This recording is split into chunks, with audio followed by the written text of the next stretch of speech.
मैं आशुतोष कुमार आप लोगों को आज इंडस वैली सिविलाइजेशन के बारे में बतलाऊंगा। इसमें दो तथ्यों का उल्लेख मैंने कल पिछले क्लास में किया है।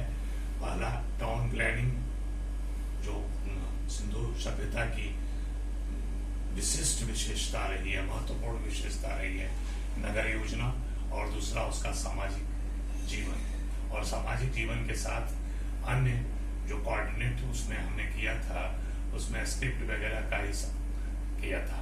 एक रिलीजन है सिंधु घाटी सभ्यता का, उस रिलीजन के संदर्भ में आज हम आपको बतलाना चाह रहे हैं। आप इसे देखिए कि कैसे रिलीजन को तय किया गया है, धर्म को बतलाया गया है।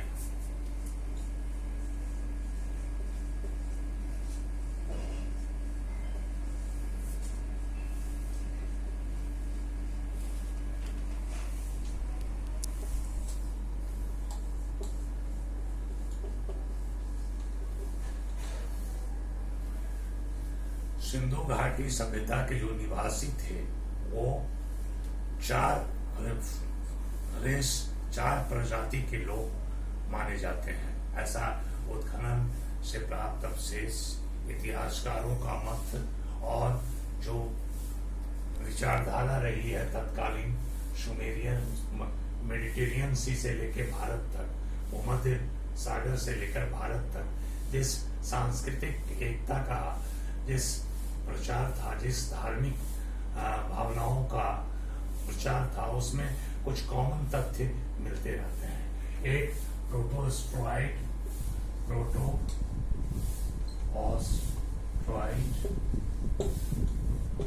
एक प्रजाति थी जो कि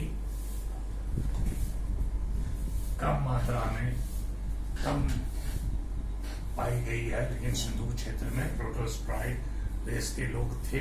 लेकिन सबसे ज्यादा जो पाए गए थे वो मेडिटेरियन, ये सबसे ज्यादा सिंधु सभ्यता में इसी प्रजाति के लोग थे। तीसरा था मंगोलियन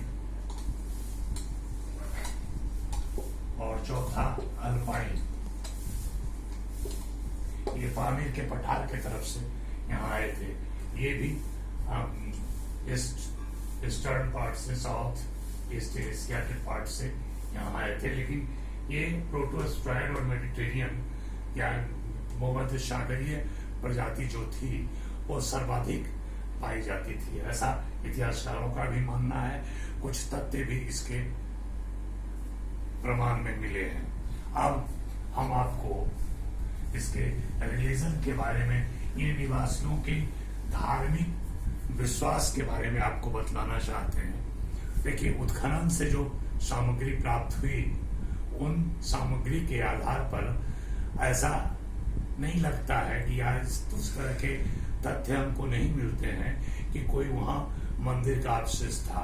वैसे जॉन मार्शल जो कास्ट के निर्मित काठ का, जिसको काठ कहते हैं, वुडन निर्मित कुछ भवनों को उन्होंने मंदिर माना है, लेकिन उस तरह के प्रमाण हमें नहीं मिलते हैं। हाँ, कुछ ऐसे प्रमाण मिलते हैं जैसे मदर गॉडेस का। सबसे पहले आपको मदर गॉडेस का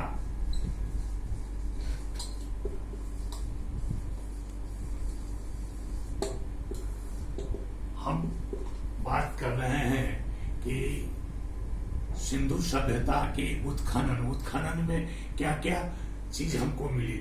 सब मुद्राएं, मोहरे, स्मारक, इस तरह के जो लिंग वगैरह घोंघे के मिले।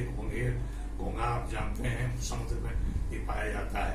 तो इस तरह ये सब जो पुरातात्विक स्रोत के रूप में हमें उपलब्ध हुआ है, उसी के आधार पर हम तय किए हैं कि सिंधु क्षेत्र में यानी मोहनजोदड़ो और हड़प्पा में मृण मूर्तियां को टेराकोटा फिगरिस भी कहा जाता है।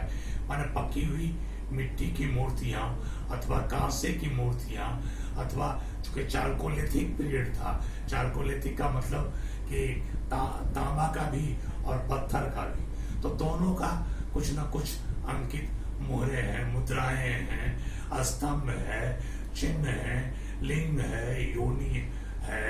तो ये सभी वृक्ष के हैं, नाग के हैं। तो हमारे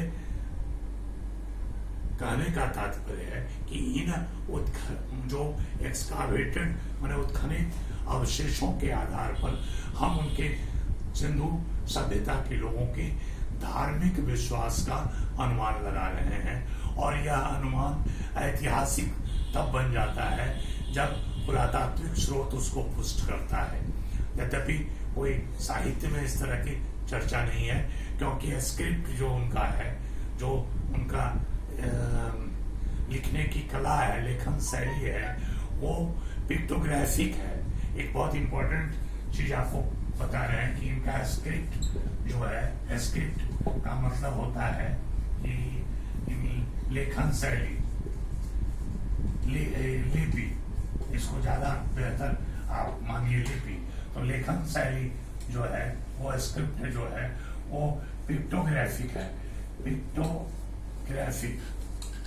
पिक्टोग्राफिक का मतलब होता है चित्रात्मक, चित्र, और चित्र से भाव प्रकट होता है। जैसे आप देखते हैं हमारे दो का पोस्टर सरकार बनाती है, दो चेहरा इस तरह का रहता है और चेहरा में ऐसे ऐसे कर दिया गया, इस तरह का भी आदमी का चेहरा कि भाई एक लेडीज है या जेंट्स है।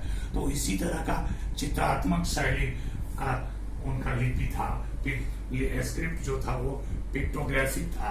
और मैके भी, बार्थ भी, तो ये सब इतिहासकार हैं। ये सब जो है वो इतिहासकार हैं। हेसन भी, बार्थ भी, मैके, या जो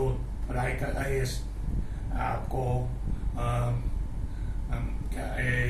मार्शल, जॉन मार्शल हैं उस समय के, ये लोग बार बार इसका अध्ययन करते हैं और इन लोगों को सुमेरियन, बेबीलोनिया, एलम, मिस्र की सभ्यताओं का जो प्रसार भूमध्य सागरीय क्षेत्र से भारत तक है, उससे तुलनात्मक कंपैरेटिव स्टडी करते हैं, साइंटिफिक स्टडी करते हैं। स्टोन का, पत्थर का, चूंकि पत्थर का युग है, जो आप चाल्कोलिथिक पीरियड है, तांबे का युग है, कांस्य संस्कृति है, तो वो बतलाते हैं कि ये इनके जो लिपि थी वो पिक्टोग्राफिक थी। और जो इनका लिखने की कला थी, ऐसे करके दाहिने से चले, ऐसे करके आए, और उनका मानना है कि फिर इस तरह से ऐसे, उन्हें जो लिखावट है वो इस तरह से है, ऐसे करके ये लिखते थे। हम लोग जनरली यहाँ से यहाँ लिखते हैं, फिर यहाँ चले आते हैं, फिर यहाँ से ऐसे लिखते हैं, फिर यहाँ से ऐसे लिखते हैं, फिर यहाँ से ऐसे लिखते हैं। उनका था यहाँ से चले और फिर यहाँ से, इसको बुस्ट्रा फिगर करते हैं। बुस्ट्रा फिगर। तो इन लिपियों, इन लेखन कलाओं के आधार पर जो सामग्री मुद्राओं में मिली, मोहरों में मिली, स्मारकों में मिली, स्तंभों में मिली, उसके आधार पर हम जो रिलीजन इतिहासकारों ने और तय किया, और इतिहास के शोधकर्ताओं ने, छात्रों ने, विद्यार्थियों ने तय किया, उसमें मदर गॉडेस की, मदर मातृदेवी की टेराकोटा फिंगरीज की मृण मूर्तियां, या कहिए कि कांसे की मूर्तियां बहुतायत मिली, कांसे की मूर्तियां, मृण मूर्तियां। और इससे ऐसा लगता है कि शक्ति की, देवी की प्रधानता थी, क्योंकि एक ऐसा फिगर आया है, एक ऐसा आया है जिसमें एक नारी के स्टोमक से, पेट से एक पीपल का गाछ निकल रहा है, वृक्ष निकल रहा है। इसका मतलब है कि पृथ्वी से सृजन हो रहा है। क्रिएटिविटी जो दिखाई हो रही है वो पृथ्वी से किसी न किसी चीज का सृजन हो रहा है। इससे स्पष्ट होता है कि प्रकृति की पूजा की जाती थी। मातृ देवी की मूर्तियां मिली, मातृदेव सत्तात्मक समाजता सोसाइटी में हमने आपको बताया।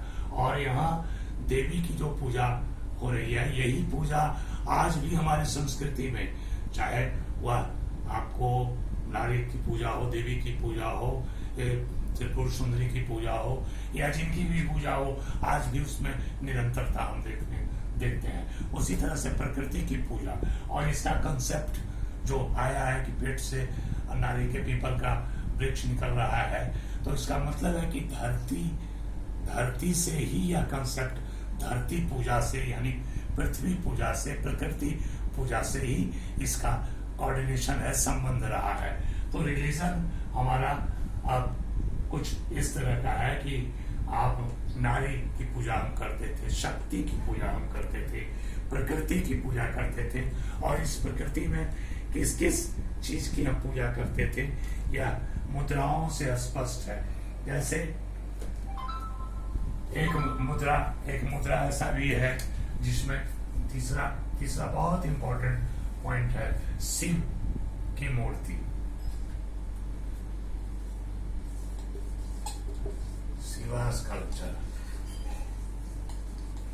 शिव की मूर्ति। अब एक ऐसा मुद्रा है जिसमें मुद्रे में अंकित है त्रिमुख शिव, 3 मुख वाला शिव, और वो ऐसे आसन लगा के अपने दोनों घुटनों पर अपना हाथ रख के आसन की मुद्रा में बैठे हुए हैं। त्रिकोण यहाँ लटका हुआ है, पीछे जिस त्रिकोण पर वो बैठे हुए हैं, जिस आसन पर बैठे हुए हैं, वहां पर जानवर का चित्र बना हुआ है। तो ये चित्र बतलाता है कि शिव का ही यह मुखाकृति है, और शिव की मुखाकृति के साथ साथ उन पशुओं की जो साइड से दी गई है वो पूजा की जाती है, उन पशुओं की। तो शिव का इसका एक और भी प्रमाण मिला है कि योनि और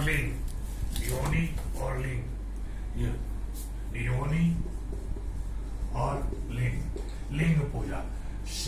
हम देख रहे हैं कि शाक्त संप्रदाय में, शैव संप्रदाय में शिव की पूजा की जाती थी, और प्रागैतिहासिक काल से हम क्या देखते हैं कि मातृदेवी की पूजा या देवियों की पूजा, शिव की पूजा का जो प्रमाण मिलता है, अब इसको मैके स्पष्ट शिव मानता है। जॉन मार्शल कहता है कि ये शिव का ही रूप है। दोनों इतिहासकार हैं कि ये इसको शिव मानते हैं। वो मुद्रा पर जो अंकित आपको योग साधना के रूप में जो शिव की 3 मुंह वाली आकृति मिलती है। योगाभ्यास भी, मतलब उस समय योग भी आदमी जानते थे, ऐसा प्रमाण मिलता है। और योनि और लिंग की, हम जैसे बड़े लिंग और छोटे योनि, तो लिंग की पूजा जो होती थी, तो बड़े लिंग साधारण चुने पत्थर के बने रहते थे।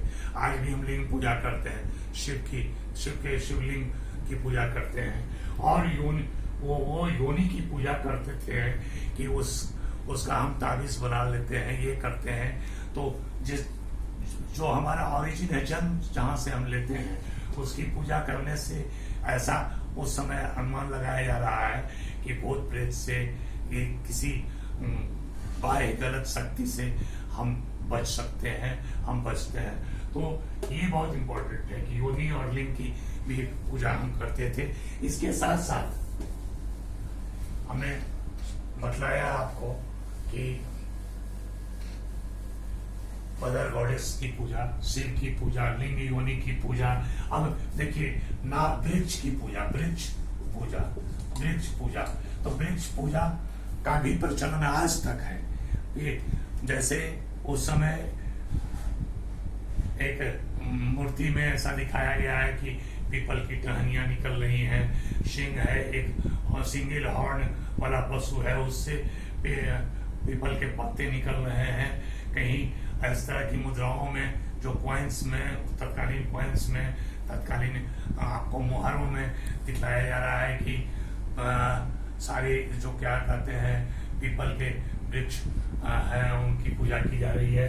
तो ये वृक्ष पूजा जो है वह आज भी प्रचलित है। जैसे ऋग्वेद में भी वृक्ष पूजा वृक्ष पर जल डालने से स्वर्ग में लोग जाते हैं, ऐसा मानना है।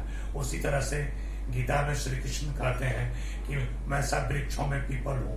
तो पीपल का उस समय महत्व था प्रागैतिहासिक काल में, चारकोलिथिक एज में। तो सिंधु सभ्यता में हमको वृक्ष पूजा के स्पष्ट संदर्भ मिलते हैं। उसके बाद पशु पूजा। आप देखिए, शिव नंदी की कल्पना भी उसी समय प्रारंभ हुई है, क्योंकि भैंस जो है, भेड़, ये सब जानवर मिले हैं, लेकिन सबसे ज्यादा कुंवर वाला सांड या सिंगल हॉर्न, एक सिंघा सांड, इस तरह का जो मिला है, वह सबसे ज्यादा हमको मुद्राओं में, मोहरों में, प्रस्तर पर, पत्थरों पर अंकित मिला है। और उसकी पूजा की जाती थी, उसको पवित्र माना जाता था। सिंधु सभ्यता में पशुओं को पवित्र माना जाता था और पशु पूजा की जाती थी। कई तरह की पशुएं मिली, लेकिन इनकी पूजा बाघ भी का भी एविडेंस मिलता है। और नाग पूजा भी करते थे। आज भी कुछ क्षेत्रों में हमारे भारत के, जैसे बिहार में, जैसे यूपी में, नागों की पूजा की जाती है, दूध पिलाया जाता है। मार्शल महोदय देखते हैं कि एक कष्ट निर्मित चबूतरे पर या उसको जिसको वो मंदिर मानते हैं, वहां पर नागों को दूध पिलाया जा रहा है। तो इसका ऐसे मोहरों में, इस तरह के मुद्राओं में प्रमाण मिले हैं जो उत्खनित वस्तुएं आई है। इस चीज का आपको नाग पूजा का, पशु पूजा का, वृक्ष पूजा का, आपको मातृ देवी का, शिव के पूजा का, सबका प्रमाण मिलता है। फिर आपको स्वास्तिक एक चिन्ह है, स्वास्तिक ऐसे करके बनता है, स्वास्तिक। अब आज भी हम अपने घरों में इस तरह के शुभ लाभ के बगल में देखिएगा कि स्वास्तिक का चिन्ह दिखाई पड़ रहा है। स्वास्तिक का तो स्तंभों में, सिंह में, हॉर्न में और इसमें स्वास्तिक के, ये क्रीट प्रदेश में भी इस तरह के चिन्ह थे। इसका भी कहीं न कहीं कोई सांस्कृतिक प्रभाव रहा था, ताकि हम इसके बारे में जानते थे। अब हम थोड़ी चर्चा कर दें इसको, कि ये सारी पूजाओं को हम करते थे। अब थोड़ा मृतकों के बारे में, संस्कार के बारे में, मृतक संस्कार के बारे में 2 मिनट आपको बता दें। तो मृतकों का संस्कार होता था, तीन प्रकार का होता था, 3 तरह से होता था। या तो उनको कब्र में डाल दिया जाता था, जैसा कि हड़प्पा में कुछ प्रमाण मिला है। मोहनजोदड़ो में कब्र के यहाँ 25-30 पशु और अन्य मानवीय स्केलेटन्स जो है, हड्डियां मिली है, लेकिन कब्रगाह नहीं मिला है, जबकि हड़प्पा में कब्रगाह मिला है। तो 3 तरह का होता था। एक तो गाड़ दिया जाता था, उनको कब्र में डाल दिया जाता। दूसरा, पशु पक्षियों को खिलाकर, जो ज्यूस वगैरह करते हैं कि पशु पक्षियों को खिलाकर और तब उनको दफना दिया जाता था। और तीसरा, जला दिया जाता था। तो जलाने वाला जो संस्कार है, आज भी हमारे हिंदू जो आपको धार्मिक अनुष्ठान, ये संस्कार है, उसमें मृतकों का हम लोग जला देते हैं। तो ये प्रमाण मिले हैं। इसके साथ साथ जो मंदिरों का अवशेष है, ऐसा कुछ मिला नहीं है। कुछ मंदिरों को माना गया है, क्योंकि कहीं नारी बैठी हुई है, एक नारी बैठी हुई है, उसके ऊपर पीपल का पत्ता रखा हुआ है और दोनों तरफ से ये क्या कहते हैं, आपको जल चढ़ाया जा रहा। ये सब तरह का प्रमाण है। कुछ रेखे हुए ऐसे स्तंभों पर हैं। तो इस तरह के प्रमाण मिलते हैं, धार्मिक प्रमाण मिलते हैं। तो कुल मिलाकर सिंधु घाटी सभ्यता के धर्म और उनके विश्वासों को हम अपने अभी के जो हमारे हिंदू रीति रिवाज हैं, उससे बहुत कुछ मेल खाता हुआ और उसके प्रारंभिक उन्नयन समय का हम प्रतीक मान सकते हैं कि हमने पशु पूजा या शिव पूजा या योनि लिंग पूजा या वृक्ष पूजा या नाग पूजा या स्वास्तिक के संदर्भ में या मृतक संस्कारों को, ये सभी धार्मिक जो हमारे संस्कार रहे उस सबों को हम वहीं से प्राप्त कर आज भी चल रहे हैं। धन्यवाद।